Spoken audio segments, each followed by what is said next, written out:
Hello guys, मैं रोली, मैं बिलासपुर में रहती हूँ। कैसे हैं आप सब? आई होप आप सब अच्छे होंगे।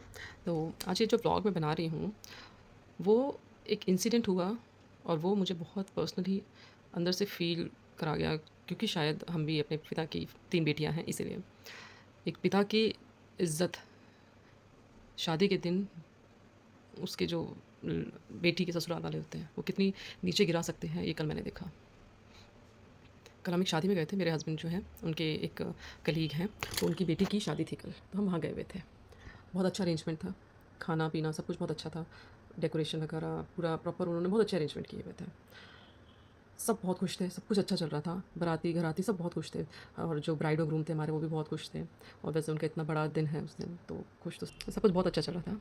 जैसे ही वर-वधू ने मालाएँ एक्सचेंज करी अपनी, तो सडनली क्या हुआ कि जो लड़का था, जो ग्रूम था, उसके फादर आए और वो गुस्से में आए, उन्होंने अपने बेटे को नीचे बुला लिया। आपने वो मूवी देखी होगी लज्जा, मनीषा कोइराला, जैकी श्रॉफ की। ये समझिए उस मूवी में जो चीज़ वो जो एक्ट्रेस हैं परदेस मूवी की क्या नाम है, महिमा चौधरी, उनके साथ जो कहानी हुई थी आप ये समझ लीजिए वही था। वो कल मैंने रियलिटी में देखा कि एक बेटी के बाप की इज़्ज़त किस तरह से उछाली जाए, कल मैंने वो ग्राउंड पे देखा। उसका फादर इसलिए गुस्सा हो गया कि खाना ख़त्म हो गया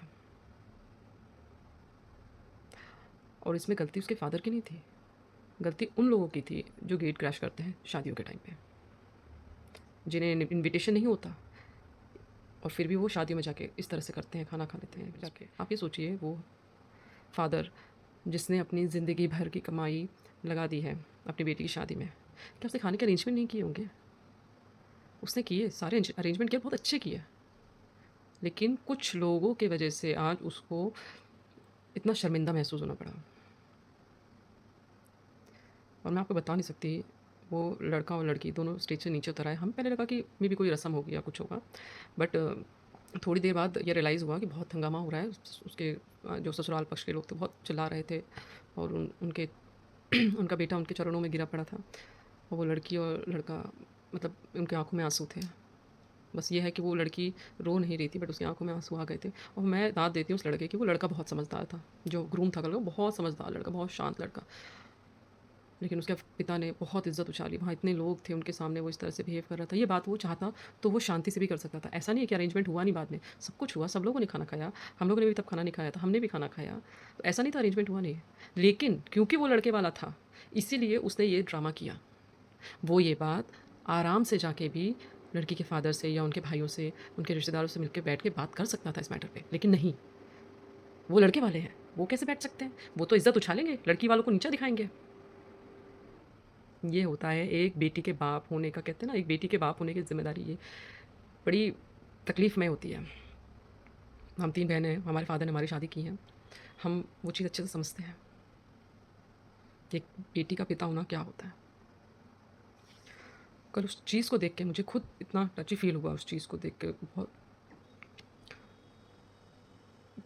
मतलब आप शांति से नहीं बात कर सकते थे, आपको ज़रूरी था वहाँ हंगामा करना।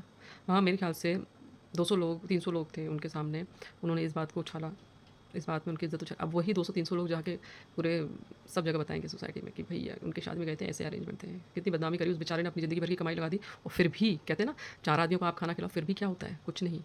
वो बाहर जाके आपकी बुराई करेंगे, आपका खाना खाएँगे। इस मैटर को बहुत आराम से, बहुत शांति से वो सॉर्ट आउट कर सकते थे। लेकिन उनका ईगो, भई लड़की के फ़ादर से तो दबाव दे के बात करेंगे, इनको नीचे सर झुकाना पड़ेगा, ये लड़की के फ़ादर हैं, हम लड़के वाले हैं। ये ईगो उनका, जिसने उस लड़की के भाई को उनके पैरों के नीचे लिटा दिया, क्योंकि उसकी बहन की शादी थी। उसका भाई लिटरली उनके पैरों पे पड़ा हुआ था।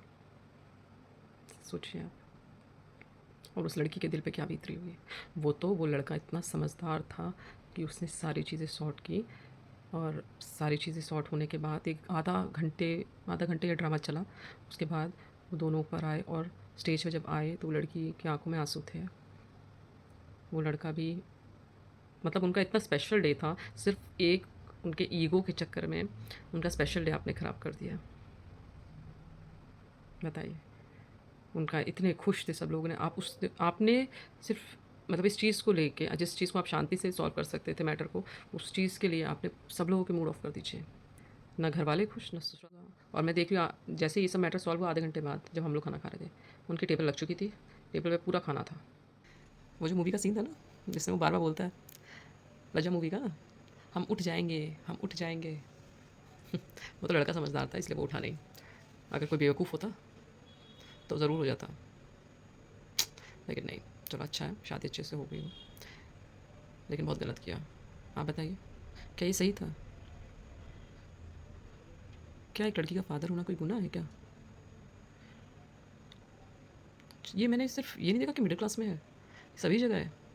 एक लड़की का फादर, चाहे वो करोड़पति हो, चाहे वो लोअर क्लास हो, चाहे वो मिडिल क्लास हो, चाहे अपर क्लास हो, कोई भी क्लास हो, अगर वो लड़की का फादर है तो उसको झुक कर क्यों बात करनी भाई?